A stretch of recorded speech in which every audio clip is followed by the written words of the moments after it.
This message comes from NPR sponsor Aspiration. With an Aspiration debit card, you can choose to plant a tree with every purchase. You'll get up to 10% cash back at environmentally friendly partners. Learn details when you sign up for a better world at aspiration.com/green. National Public Radio with us, Click and Clack, the Tappert Brothers, and we're broadcasting this week from the Pearls Before Swine department here at Car Talk Plaza. So I guess that means you want me to speak first this week?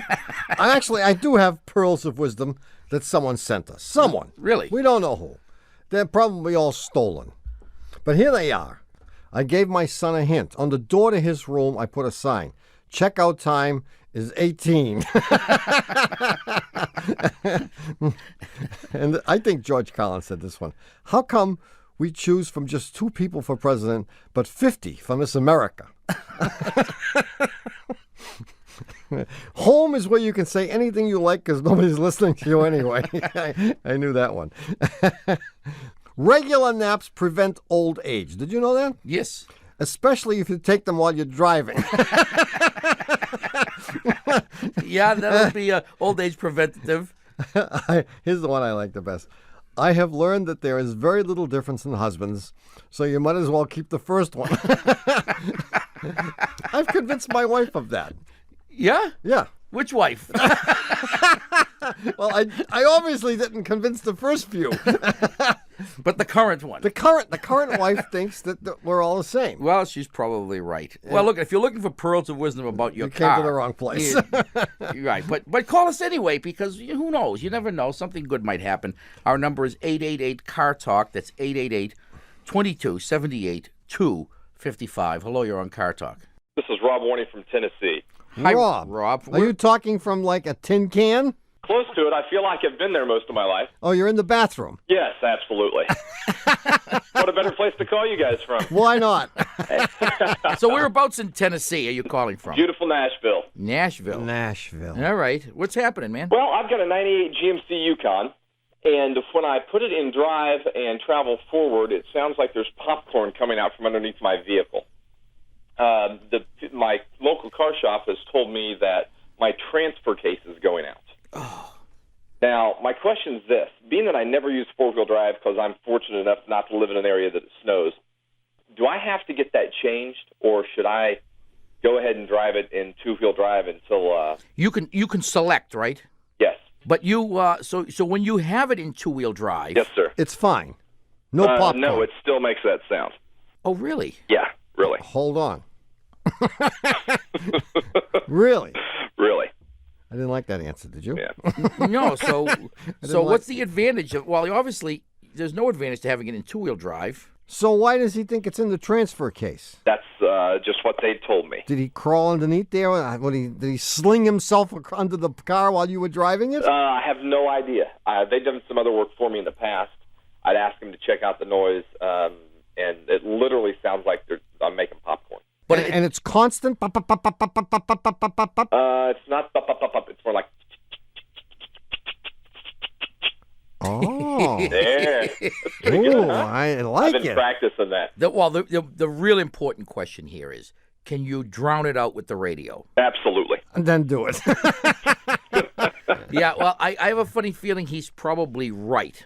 Okay. Yeah, even though the front drive shaft isn't turning when you're in two-wheel high, there is power getting transmitted to the transfer case. It's just not getting sent come out. Okay. But it comes in, and that's probably what makes the noise. And at some point, you're going to have to fix it, I think.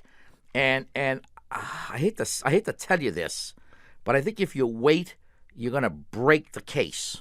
Oh. Because I don't know how. Well, I'm going to have to replace the whole thing anyway, aren't I? Well, maybe at this point you may be able to get off cheap, $1,500-$1,600. But if you wait, it might cost you more than that. As hard as that is to believe. Oh no, I've already checked in the prices of them. Yeah, what did they say? I can find a used one for about $800 for the part. Yes. Yeah, and then a few hundred to put it in. $200 labor. Yeah. I mean, if it breaks, is it going to cost me any more? Well, yeah. Well, no. If you are willing to put in a used one, then it won't cost you any more to wait until it breaks. Okay. But what's going to happen? I believe that thing is probably driven by a chain. Okay. And that's what's probably making the noise. Okay. And when that breaks, Now, when that breaks, is that going to leave me stranded somewhere? Yeah. Nice. I'll get it fixed then. Oh, sure. Yeah. Yeah. So I think you'll get a warning, though. When the noise gets worse, you'll know it's time to do it. But why wait? My other question is this. I have a boat that I pull with my Yukon. Uh-huh. I still pull my boat with the transfer case out, or going out like it is. What do we care? As long as you're not behind me, right? It's probably not going to make much difference. Okay.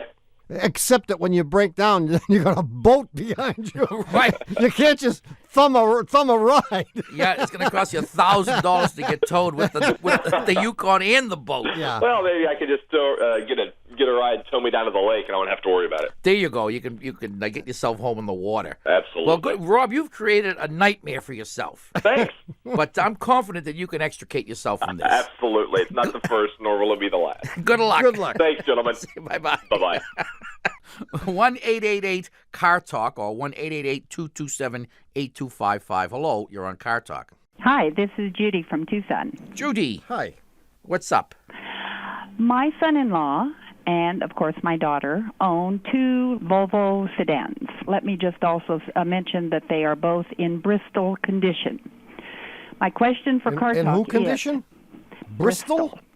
Pristine condition. Pristine. Bristol is like a nautical term, a marine term, Yes. isn't Is it, it? for boats, No kidding. I think. Yeah. My son-in-law has this unusual, well, I think it's unusual, habit of, or practice of raising the hood of both of these automobiles after he has driven them to dissipate the heat Yeah. from the engine. Other than the obvious benefit of doing this, which is the benefit of family and friends as we talk about and have conversations about this unusual practice. And whether or not you think he's still mentally stable. Well, we that always creeps into the conversation it does. as well. But even if we just stick to the point at hand without bringing in the extraneous characteristics of this man, is this a beneficial practice for the cars? Well, I mean, let me first point out, as you probably understand, it sounds as though you understand, when someone marries into the family, the Yes. person really is not familiar with the practices of the family and the way The the rights fam- and customs. Exactly. And nor are you familiar with the rights and customs of him and his family. And so That's we true. must be willing to accept and adapt and overlook, in some cases, some really wacko behavior on the part of such people, because they really are part of the family. We don't always speak about this little idiosyncratic Yeah, but it's behavior. always in the back of your mind. Is there isn't anything it? else wacky that he does, or is this it? I mean, is Oh, this, please! I think this is public radio, and Oh, this is the tip I of the am- iceberg, right? But I am the mother-in-law, and You are. for fear of being the brunt of all the mother-in-law jokes, Yeah. which I probably am behind my back, I won't comment on the other kinds of Aberrant behavior. exactly. So Okay. let's just, she already alluded to this by saying let's stick to the issue of the Exactly. open hood. Well, to tell you the truth, it probably does help a little bit. Could you And ever? remember, this is Arizona too. Right, I'm keeping that in mind. Okay. I remember several years ago when I was in Las Vegas, riding several Is that in Arizona too? close, riding several taxi cabs in 120-degree heat, but they all had their hoods open. I mean, not all the way open. They had them open to the first catch. You know, you'd pop the hood release from inside the vehicle, and they would ride then with the hood open about an inch or two. As do all New York cab drivers. Yes. No, in New York they do it for a different reason. The hoods won't close in New York cabs because because of all the crashes that they've Dead had. bodies under there. But let me just add, please, not to say any really disparaging things about my son-in-law other than this kind of peculiar habit that he does not drive with the hood up, and also he puts the hood down when he puts the cover on these cars. Oh. So I of think those. that, we can see some Yeah. logic. Oh. If I could conclude by saying, and in my next conversation with him, that you affirmed Yeah. this behavior, and I could tell him he's been exonerated and he no Sure. longer has to be the brunt of the The jokes of the family. jokes. Well, let particularly me from just- his mother-in-law. Is he from a different ethnic background too? No. No. Okay, just He's only from Wisconsin. Is that different ethnic? that's very different. Are you kidding, Judy? Come on. Well, there is the following technological aspect to it. I see. The engine is the hottest, believe it or not, after you've shut it off.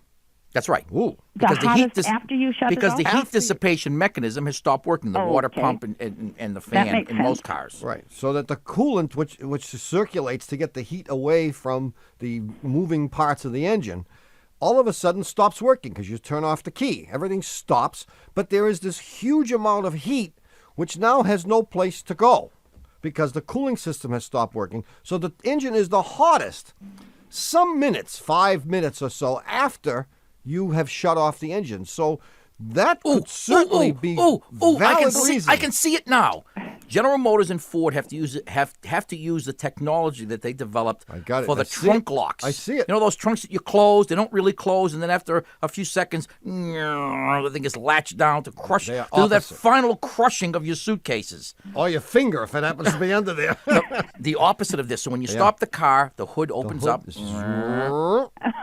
And then after it cools off sufficiently, a thermostatic device will tell the thing to... You mean then my son-in-law can actually go into the movie theater without having to arrive 30 minutes early or go into the restaurant and not having to come back out after he is ordered? He does this all the time, eh? No, I'm exaggerating just a little bit. But I think mother-in-laws are allowed to do that, I guess, and that's why we have mother-in-law jokes. Yes, that correct? yes. What is your son-in-law's first name, if you don't mind? His name is Bill. Bill, because I think we might be able to use our not inconsiderable influence to get General Motors to name this new device after Bill. I can't wait to call him and tell him this might be something coming up, and then he and I will become bonded, I'm sure. Thanks for calling, Judy. Thank you. Bye-bye. Tell him to keep it up. Okay. Keep it up. Keep the hood up, I mean. Oh, yes, I will. Okay. Keep the hood up. Okay. Bye-bye. Bye-bye. 1-888-CAR TALK or 1-888-227-8255. Hello, you're on Car Talk. Yeah, this is Jim in Inkster, Michigan, about 25 miles west of Detroit. Great. Yeah, Red Wing country. Huh. Yeah. So big deal. So what's up, Jimmy? I've got an 85 Mercury Grand Marquis, and the heat is on all the time with everything shut off. I had a new core put in, one of those little tiny radiators, and I don't know, I can't shut off the heat. Oh. And the air conditioner belt went bad, so they just cut that belt off of there. That's the best thing to do. Yeah. It's like removing a growth. Just cut it right off. Yeah. Get rid of Now, he says maybe if I get an air conditioner unit in there, You can neutralize this that heat. might stop it. He's talking $500. No, he's nuts. Yeah, he must be. Did you start having this problem after they put the heater core in? Still, no, long before. Oh, so you had too much heat, and did they put in the heater core to fix that problem? Yeah. Huh? Yeah. You need to relocate, Jim. No, I don't get it. I mean, why would they have put in a new heater core to lower the heat? I have no idea. It's equivalent to calling the fire department and telling them, my house is on fire, and they say, we'll be right over and pour some gasoline on it. Yeah. Honestly, I don't know what to do about this heat in my car. Do you hear a hissing noise? No noise. And can you redirect the heat? In other words, can you make it come out of, so when your feet start to melt, can you make it come out of the dashboard vents? It comes out all those vents and the defroster vent. At the same time? Yeah. Well, I dare say that your heater control is broken. Either that or they've disconnected the vacuum source to it. Yeah. The heater core is doing exactly what it's supposed to do. It's supposed to crank out the heat. The reason you can, in normal cars, you can shut off that heat is you have various valves and doors that actually can shut the flow of hot air so it doesn't come into the passenger compartment. Those aren't working in your car. Oh. Either they're broken or disconnected or something. And what'd you call them? Well, it's the Doors. The doors, the heater doors. Just like the doors in your house. And when you open one door and close another, it redirects the heat either to your feet or to the defroster. But you've got heat coming out of every place. Right. You've got a runaway heating system. Right. Well, I mean, what you can do at least for the summer while these guys figure this out. Stock up on Bermuda shorts and Madras Tape 'em all shirts. up with duct tape. No, I mean, you can stop. The way that thing works is the hot water comes from the engine and goes into this heater core. And if you stop the flow of the hot water into the heater core, you'll stop the heat from coming in. The way the thing works is there's one hose that allows hot water to come into this core and another hose that removes it. You can remove those two hoses from the heater core And plug them up. and shunt them together. Put a piece of pipe in between them Yeah. so that the water, instead of going into the heater core, Just goes around and around. short circuits the heater core and just goes around and around, and then you'll be nice and cool. So at least have him do that for you. Or you can even do this yourself because you can see these hoses. They're going right into the firewall. My son-in-law did that about 2 weeks ago because one of them was leaking so bad. Ah.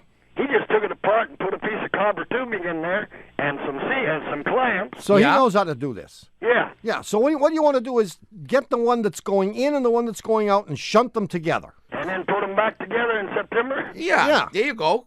All right. Good luck, I Tim. sure enjoy your program, and I love everybody that calls in. They're very colorful people, and you have a great show. You really do. Thanks, Jim. Thank you, Jim, and thanks for calling. Oh, thank you so much. Have a beautiful day. Bye-bye. Goodbye. Bye. Thanks. All right, we're going to take a short break, and when we come back, we'll tell you what to do if you find yourself in desperate need of a puzzler this summer. Yeah, go seek psychiatric help right away. Well, after that. We'll be back in a minute. I'm in trouble again, can't get my car to go. I'm in trouble again, can't get my car to go. My papa, he told me not to travel so far from home. You be riding along, baby, cruising your automobile. You be riding along, baby, cruising your automobile. Then the motor cut out, you know how bad that feels. Let me tell you people what happened to me one day. Let me tell you people what happened to me one day. My car broke down and my baby went away. Just so you know. And even though Darwinians consider adding a survival of the dimmest corollary whenever they hear us say it, this is NPR. This message comes from Car Talk and NPR sponsor BetterHelp, a truly affordable online counseling service. Fill out a questionnaire online and get matched with a licensed counselor best suited to your mental health needs. Whether it's depression, anxiety, or trauma, BetterHelp will help you overcome what stands in the way of your happiness. Learn more at BetterHelp.com and get 10% off your first month with promo code CARTALK. BetterHelp. Get help anytime, anywhere.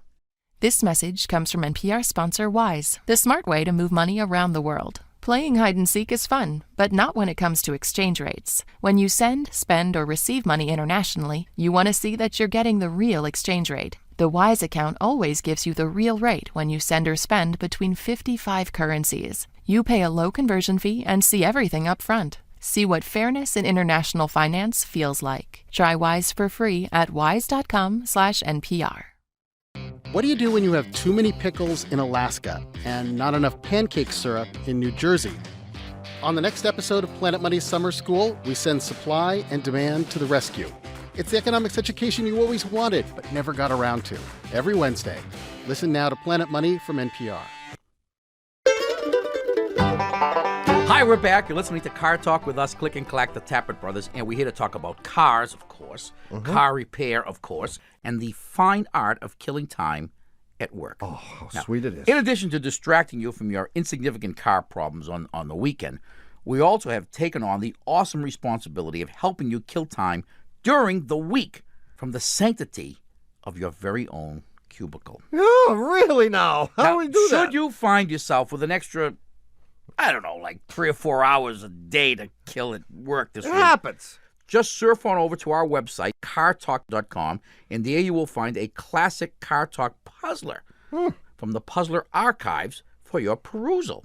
So, I see, I would have said, and there you will find for your perusal a classic Car Talk puzzle, because that's a misplaced. well, especially if you don't know the name, if Prepositional you don't know phrase. the definition of the word perusal, you might have think that puzzle will help your condition.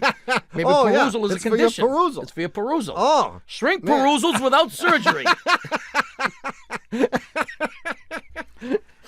Anyway, every week this summer, while our puzzler is on vacation, we will post another archival puzzler to soothe your aching perusal. And it'll challenge you during those particularly dull hours at work. Those hours like between 9 and 12 and 1 and 5. Yeah, that other hour, that's always okay. 12 to 1. No problem. If you'd like to call us, we'll take your calls at 1-888-CAR Talk. That's 888-227-8255. Hello, you're on Car Talk. Hi, this is Gavin from St. Louis. Gavin from St. Louis now, but not always from St. Louis, eh? Not always, no, only fairly recently. Yes. Yeah, it was... And in the more distant past, you were from? I was from Leicestershire in England. That sauce you put on... That's what I was thinking, too. Is there any such thing as Leicestershire sauce? Like there's Worcestershire sauce? No, Leicester's not that saucy a place. Not that saucy. So what's up, Gavin? Wait a minute. What brought you from Leicestershire to St. Louis? Is it a long story? If it is... It's a long story involving... deportation? Involving someone who is now an ex-girlfriend. Interesting. So I flew the great big the bird divide and landed here and she dumped you. And it's all very sad, really, but I've since gotten over it, worked it all out a little bit. Well, it's interesting how fate plays little tricks on us. Huh? It's good. It got you here because if you were in Leicestershire, you certainly would never be talking to us. Exactly. And just look at it that way. Instead of your old girlfriend, you have us, Gavin. Gavin, put down the knife! Wake me up very frequently in the morning on a Saturday. So what's up? Well, I have a problem with my little pride and joy, who An MG? No, a Ford Festiva. Jeez. You are new to the country, aren't you? You haven't learned anything. Well, it's all part of the learning experience. Its problem is to do with the fact that I gave a friend of mine a ride one time when she had a very ill cat. Oh. And unfortunately, the cat, while on the way to the vet, can you say peed on public radio? Yes, you can say that. It peed all over my seat. Yeah, I think pee is good. Okay. Yeah. No, that's perfectly acceptable. I think it is. That is not one of the 12 words that you can't say on the radio. On the seat. A fabric seat, I presume. Yeah, it's a fabric seat. It's got that... Oh, you didn't get the one with the leather? You didn't get the leather. Yeah. Huh? Only one person in the world has a Festiva with leather. Yeah, so now what? A male cat, I bet. A male cat. Oh, jeez. See, I have to defer. A sick male cat. I have to defer to my brother on this one because I am not a cat person. My brother just loves cats. Yes. And has a lot of experience with them. Yes, and I will say that male cat pee is one of the strongest odors in the universe. And it is forever. The half-life of that aroma is 2,200 years. Has this been proven by carbon dating? They opened some of those great pyramids. And it's still there. Knock them over. That's the curse of the mummies and nothing to do with it. No kidding. Oh, yeah. Well, the Egyptians were known. The Egyptians were the first ones to have domesticated cats. Not completely, of course, because they... Otherwise, they wouldn't have this problem. They peed in the house. You mean that was the first thing when they opened up the tomb of Tutankhamun? Yeah. And everyone said, oh, my God! Smells like cat pee! And it was. And it was. 2,200 years. Yeah. Whoa. Yeah. So what you're saying is I don't have much hope then? No, there is some hope actually. I think there's an enzyme or some such thing that you can put in on the your vet will have that. Oh, I can go to the vet. I went to the auto place. And... Oh no, they don't. No, they don't deal with that. They don't know that, but the vets know. The veterinarians will know, and they'll know what to give you. Yeah. But again, you might get used to the smell after a while. I doubt it. No, especially on a hot day when you open that door. Won't that just knock you? Imagine opening Tutankhamun's tomb after 2,000 years. 2,000. That's right.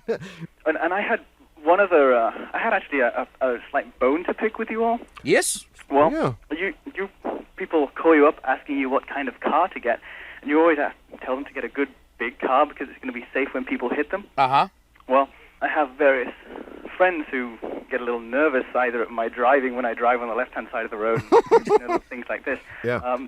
But They also get a little worried that my car is so small, just in case people hit it.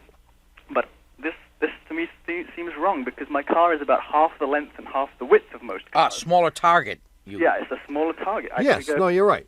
Right, and of course you realize the faster you go, if you believe in the Einsteinian transformations, that the car actually will shrink.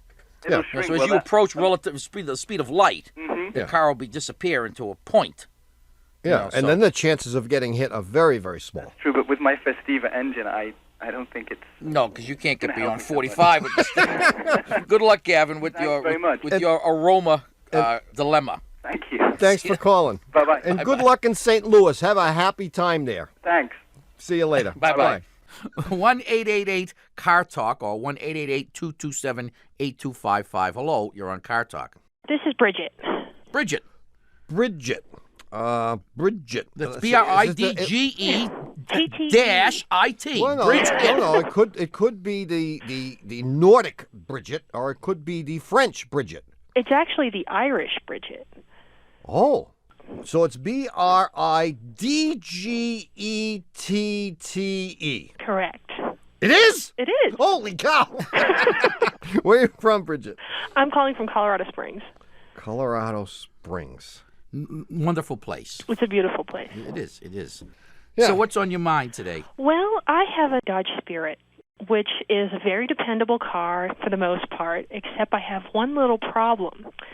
And that is, when the temperature outside goes above about 75 degrees, I lose my brakes occasionally. Oh. And I have ABS brakes, and it's a standard. And I have become a master of downshifting because if, as I said, the weather goes above 75, occasionally my ABS light will go on. I'll go to hit my brakes, and I will have no brakes.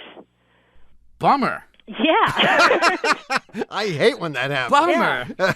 I've taken it to a dealer, and they shall remain nameless based on this story, but they told me it was the master cylinder. Well, that would have been my guess. Had it replaced, and 2 days later I had the same problem, and they told me to have another master cylinder put in and pay again. And when the pedal goes to the floor, it really goes right to the floor, and you have zero braking. You don't just have reduced braking. No, I will have zero braking. The pedal will be a little bit sticky when it goes to the floor. Yeah. But I will have no brakes. And then a couple of minutes later, if I tap on the brakes a little bit, they'll come back. And then I'll have them for a little while, and then they'll go again. Tara Lipinski's tutu. Holy cow. Yeah. Wowzy. And I've taken it to local mechanics here, and they just sort of scratch their head. They have no idea. So the guys who put in the master cylinder, when they found out that didn't work, did they give you back the money for the master cylinder? No, they did not. No, in fact, they wanted to put another one in and pay for that one. In fact, they wanted to put another one in, and they wanted me to pay another $400 for that. How long ago did they put the first master cylinder in? It was about 2 years ago. Oh. I have learned to live with this problem because I don't know what else to do. Oh, you live with the problem. You're going to die with the problem. That's an interesting choice of words, yeah. Oh. Yeah. When you first get in the car, let's assume you get up some morning and it's 80 degrees. Yeah. You get up at noon like my brother does, and it's 80. You get in the car. Are the brakes working initially and then fail as you drive the car? Because what I suspect is happening is somehow or another there's a brake line that's getting heated up, and the brake fluid is boiling. And just like if you overwork your brakes, for example, if you ride the brake, your brake fluid will begin to boil, and then you will have bubbles in the brake lines, and then the pedal will go down to the floor. And then once everything cools off, it'll be okay. Is that what you experience? Yeah, generally, if it's a real nice day, if I get in the car, I'll have brakes for about a half an hour, and then I'll go. Right. Well, you need to go, first of all, to another dealership. You need to have the zone rep see this thing. I think you want to insist that they replace, at their expense, the entire brake system, or your heirs will sue the pants off them. You have heirs? I do not have heirs. Well, you need some. Well, sign us up. There we go. We will volunteer. I mean, you... Do you have a sizable estate? No, I do not. Oh, well, get that first. We're going to get us a smashed-up Dodge Spirit. I mean, you've got to get to higher ups than these guys at the dealership, because if they can't figure it out, I'm telling you, if the Chrysler Corporation knew about this problem, they would be down at your house tomorrow morning to fix it. Huh. Well, I guess I will have to take it to a new dealer. Yeah, I would definitely take it to a new dealership, tell them what's happened, tell them how strange it is, and that you can't drive the car because it's a death trap. All right. And tell them that you don't want to pay them for this master cylinder because you already paid one dealership for it, and it failed immediately afterwards. And you want the zone rep to see the car, and I think you want them to replace the whole brake system, everything. Wow. Yeah, it'll cost them about $10,000. Serves them right. Don't drive it, really. I mean, it's really very, very dangerous. Yeah. Well, good luck, Bridget. Well, thank you so much. ETTE. And keep us posted, because I'm very curious. I certainly will. Thanks. Take care. Bye-bye. Bye-bye. 1-888-CAR-TALK. That's 888-227-8255. Wait, this is a whole new format to the show. People call us. They tell us their problem. They research the They answer. find out what's wrong, and they call us back and tell us. Yeah. So much easier this way. You got a problem with that? Yeah. This is good. No, we gave her... We could just be the method the by... clearinghouse. We told her how to go about solving. She hadn't a clue. She was content to be downshifting for the rest of her existence until she crashed this thing. I meant to tell her, you know what's right nearby where she lives? Pikes Peak. She ought not to go climbing Pikes Peak with this thing. I would say not. Although it would be probably below 75 degrees. I'd give it a try. On the way down, it'd be a problem. 1-888-CAR-TALK. That's 1-888-227-8255. Hello, you're on Car Talk. Hi, this is Gil in Phoenix, Arizona. Hey, Gil, is that with one L or two? You know, this is not a fish part. This is the guy you're talking to. Okay, it's one L then. All right. One L. Yeah, so what's up? Well, we get some weird people that call the show with weird names, with weird spelling, so you never know. I never know. And we have to ask. Well, I'm glad you did. Yeah. So what's going on? So what's going on is I've got a Toyota Camry. Uh-huh. It's got 249,000 miles on it. No. Yeah, man. I've driven across the country about 4 times. Wow. Would you keep forgetting something? Yeah. Well, I'm from the East Coast, and I ended up out here. And the problem, well, the opportunity is to figure out where my clutch fluid is going. What route do you take when you drive back and forth across the country? Generally, the northern route, and then drop down through Houston and go across 10. Yeah, that's where it's going. That's where the clutch fluid is going. Right on that route. It's in Houston. It's in Houston. Right. I have to go to Houston. You got to go to Houston to get it back. Okay. Well, thanks, guys. Yeah, park in Houston and put a can underneath the... No, you're looking at the clutch slave cylinder, which is attached right to the transmission. You can see it when you open the hood. And if you look, if you don't know that.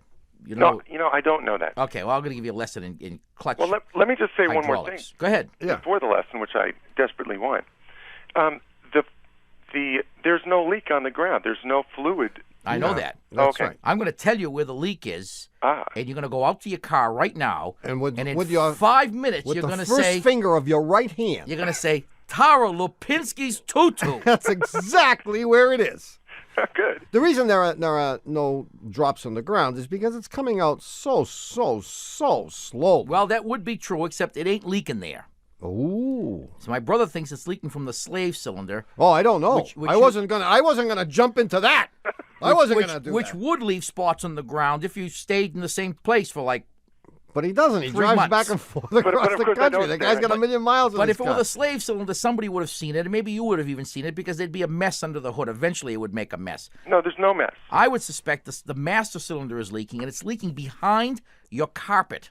If you pull up the carpet where you rest your left foot, there's going to be like a gallon of fluid there because you've been adding fluid to this thing regularly. Right. And the fluid is leaking out the back of the clutch master cylinder, flowing down the firewall and underneath the carpet. And that's where the fluid is. So there should be a puddle underneath.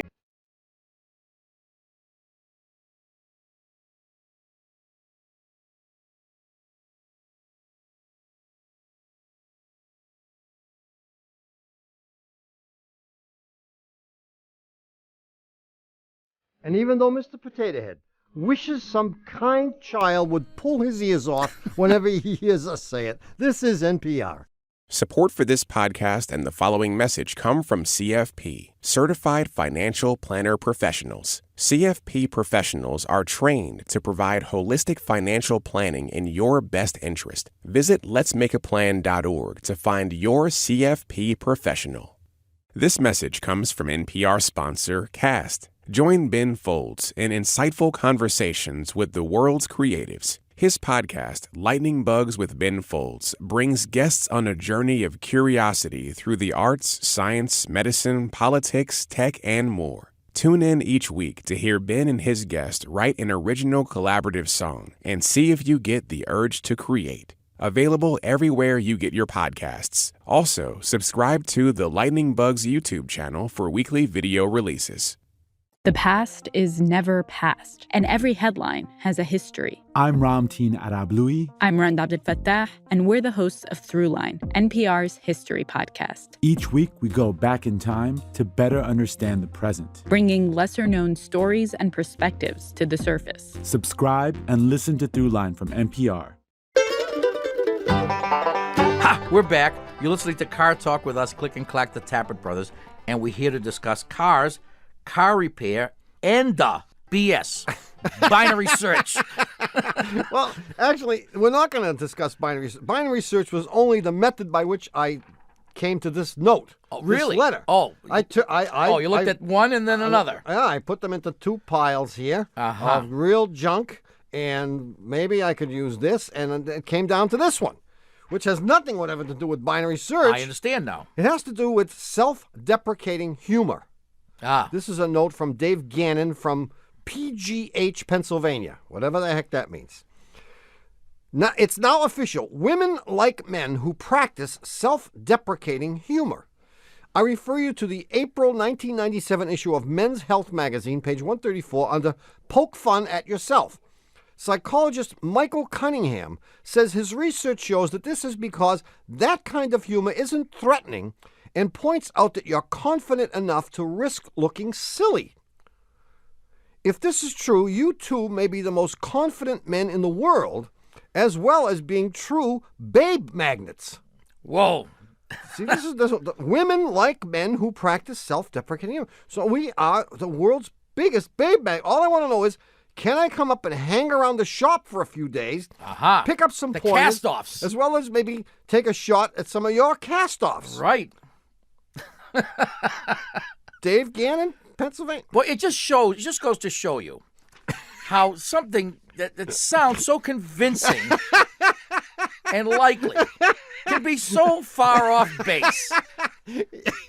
Yeah. Was James Bond, practicing self-deprecating humor? Well, I think not. No, but James Bond was a bona fide babe magnet. And we are. In the absence of all the other things that it takes you to be a bona fide babe magnet, like handsome, debonair, suave, wealthy, in the absence of all those attributes, self-deprecation. Then you might as well just make fun of yourself, right? Because everyone else is. Is that it? Anyway, if you'd like to talk to us, our number is 888-CAR-TALK. That's 1-888-227-8255. Hello, you're on Car Talk. Hi there. Hi. This is Debra, and I'm calling from Bellingham, Washington. With an O? With an R-A.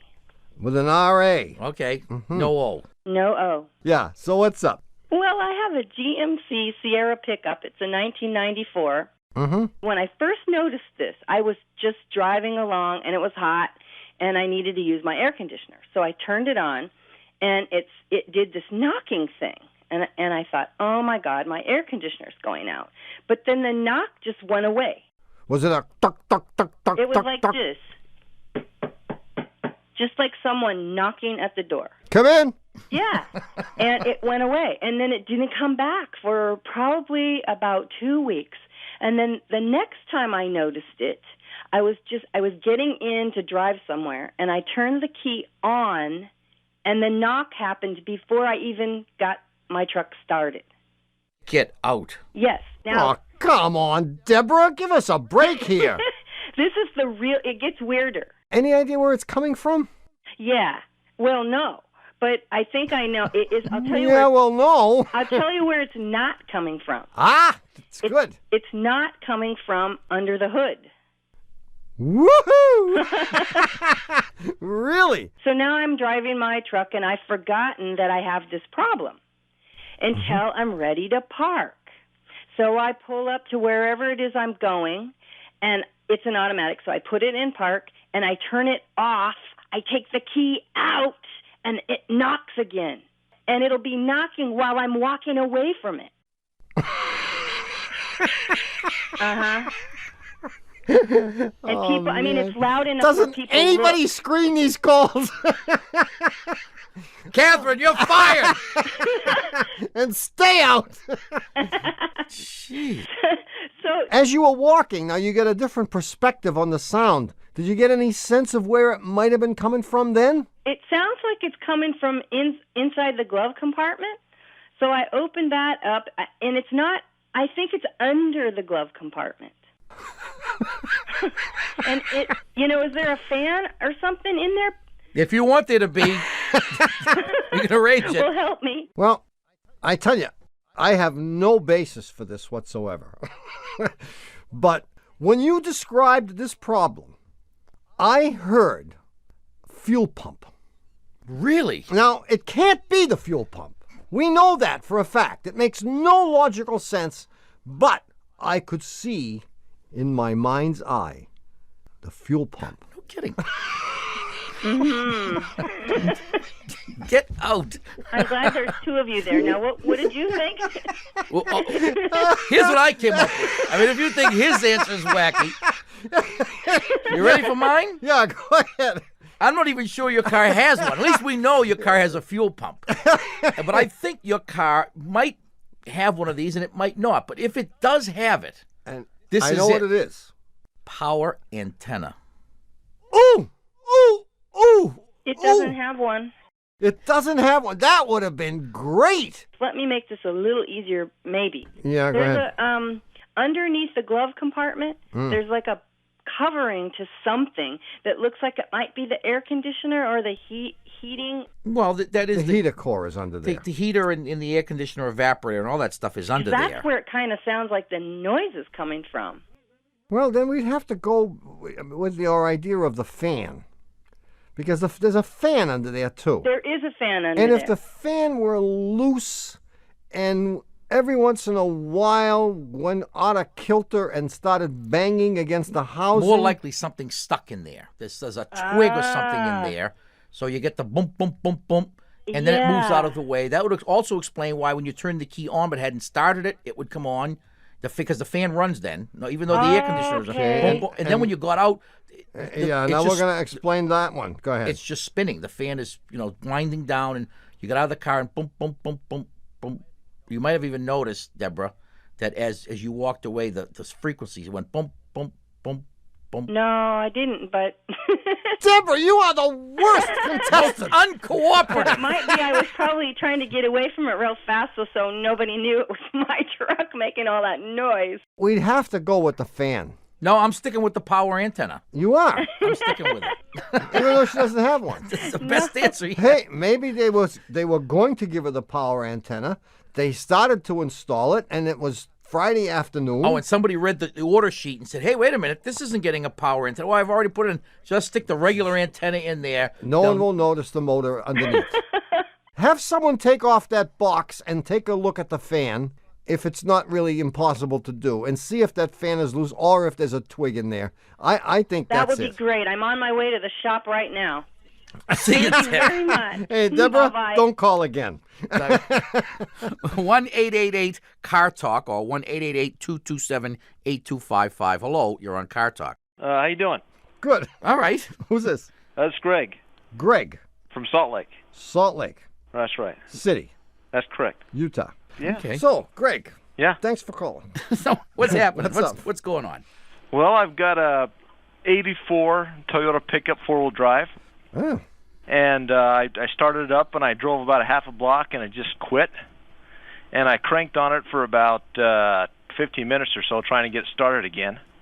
And then I found out later that my son decided to wash my truck, and in the process decided to wash out my gas tank too. How old is this kid? I love him already. He's 4. He's 4.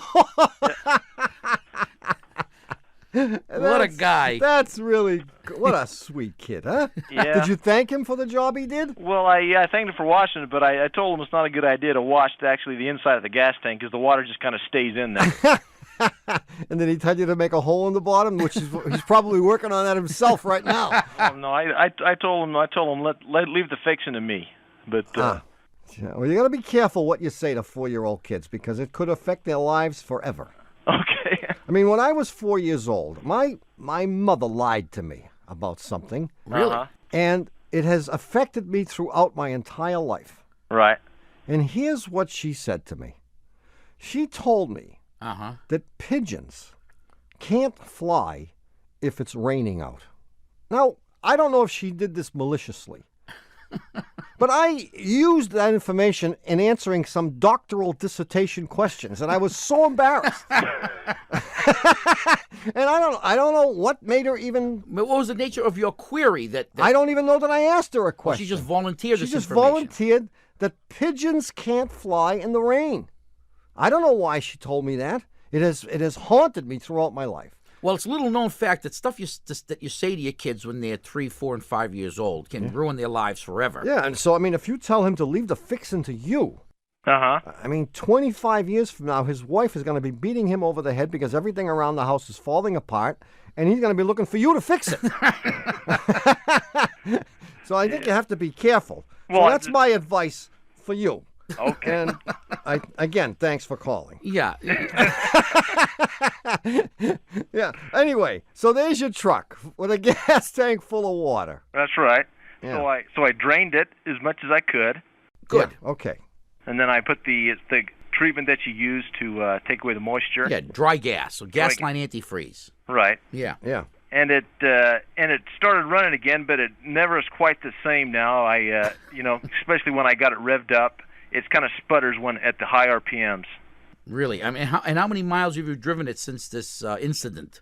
Oh, about 15,000, I guess. Oh, 15,000 miles? Yeah, I tend to avoid fixing things if I have to.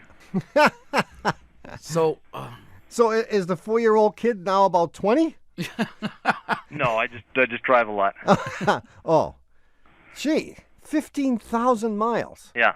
I would have to say that the two incidents are unrelated. Oh, no. Oh, yeah. Oh, no. Oh, yeah. Oh, no. Oh, yeah. Oh, no. No. That water can't still be floating around anywhere. No, the water isn't, but the effects of the water. Your carburetor, this has a carburetor, this 84. Yes, it is. This has a very complex and intricate carburetor with many small passages which are water intolerant. So you think the water has caused some fatal damage? Yes, corrosion inside the carburetor? Oh, yeah. Absolutely. Really? Well, that's my gut feeling. I have no real basis for this conclusion. Gee, but I don't like it. You don't like it? I really don't. Oh, I really what's don't not to like? What's not to like? Because for one thing,